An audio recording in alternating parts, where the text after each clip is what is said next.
How to close a bank account. नमस्कार दोस्तों, स्वागत करता हूं आप सभी को टेकीराज यूट्यूब चैनल पर। दोस्तों आज के इस वीडियो में मैं आपको बताऊंगा कि कैसे आप अलाहाबाद बैंक या फिर किसी भी बैंक अकाउंट को कैसे क्लोज कर सकते हो। तो दोस्तों जानने के लिए इस वीडियो को शुरू से लेकर अंत तक जरूर देखिएगा। और यदि आपने मेरा चैनल को अभी तक सब्सक्राइब नहीं किया है तो चैनल को सब्सक्राइब करके उस बेल आइकन को जरूर दबाना ताकि मेरा हर अपडेट आप तक पहुंच सके। तो दोस्तों चलिए बिना देर के हुए शुरू करते हैं। हेलो दोस्तों, यदि आप अपना खुद का वेबसाइट बनवाना चाहते हैं तो हम प्रोवाइड करते हैं वेब डेवलपिंग डिजाइनिंग सर्विसेज। हमारी टीम से वेबसाइट बनाने पर आपको मिलेगा fast and quality services, 24/7 support, AdSense approval. Website दिए गए डिटेल्स पर कांटेक्ट करें और आज ही अपना वेबसाइट बनवाएं। Thank you. तो दोस्तों सबसे पहले तो आपको क्या करना है दोस्तों, देखिए आप गूगल में सारा कुछ सर्च कर लीजिए या फिर यूट्यूब में सर्च कर लीजिए। शायद आपको ऐसे बहुत से लोग ये बताएंगे कि ऑनलाइन भी आप जो है अपना खाते को क्लोज कर सकते हैं, लेकिन दोस्तों ऑनलाइन कोई भी प्रोसीजर नहीं है और ऑनलाइन आप जो है अपने खाते को आप क्लोज नहीं कर सकते। आपको एक बार तो ब्रांच विजिट करना ही होगा, ठीक है। तो दोस्तों आपको कैसे करना है और किस प्रकार से करना है वो मैं आपको बताऊंगा अभी। तो दोस्तों सबसे पहले तो आपको एक लेटर लिखना है, ठीक है। मैं आपको बताऊंगा कि कैसे आपको लेटर लिखना है। और दूसरा आपको जरूरत पड़ेगा आपका एक आईडी प्रूफ का जरूरत पड़ेगा, ठीक है। तो दोस्तों आपको ये वाला लेटर लिखना है, ठीक है। तो लेटर बहुत ही सिंपल है।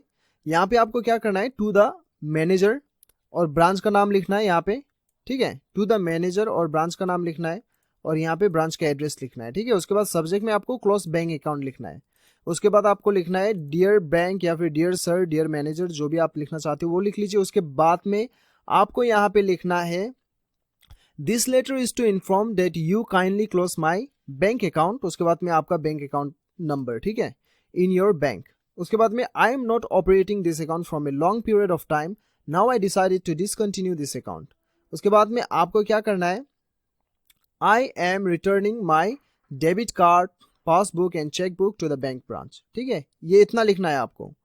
और दोस्तों यदि आपके खाते पे पैसे पड़ा हुआ है और वो पैसे जो है आपने नहीं निकाले और आप डिमांड ड्राफ्ट के जरिए से या फिर आप जो है डायरेक्ट ट्रांसफर अपने दूसरे अकाउंट में करवाना चाहते हैं तो आपको लिखना है I request you to please return my existing balance through demand draft और transfer to my new account, ठीक है।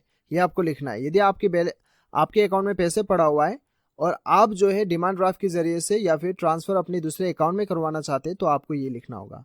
और यदि आपको जो है दोस्तों आपके अकाउंट में पैसे बिल्कुल भी नहीं है तो आपको ये इतना नहीं लिखना है, ऐसे ही छोड़ देना है, ठीक है।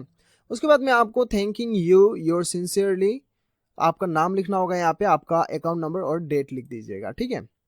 तो दोस्तों ये लिखने के बाद में आपको जेरोक्स करना होगा, प्रिंट कर लीजिए। प्रिंट करने के बाद में प्रिंट कॉपी में आपको अपना आईडी प्रूफ आपको पेस्ट करना होगा, चिपका दीजिएगा, स्टेपलर से चिपका दीजिए। उसके बाद में वो लेके आप अपना बैंक में चले जाइए और ब्रांच मैनेजर को जाके आप दे दीजिए। आपका इंस्टेंट अकाउंट जो है आपका बंद हो जाएगा, ठीक है। इस प्रकार से आपका अकाउंट जो है बंद हो जाएगा। तो दोस्तों इस प्रकार से आप अपना अकाउंट को बंद करवा सकते हैं। दोस्तों यदि आप ये चाहते हैं तो इसका लिंक आपको नीचे डिस्क्रिप्शन पे मिल जाएगा, ये फॉर्म का आप नीचे डाउनलोड कर सकते हैं, ठीक है। तो दोस्तों मुझे पूरा उम्मीद है कि आपको ये वीडियो पसंद आया होगा। वीडियो पसंद आए तो एक लाइक जरूर कीजिएगा, चैनल को सब्सक्राइब कीजिएगा। मिलते हैं अगले वीडियो में, अभी के लिए इतना ही। Till then bye bye, take care.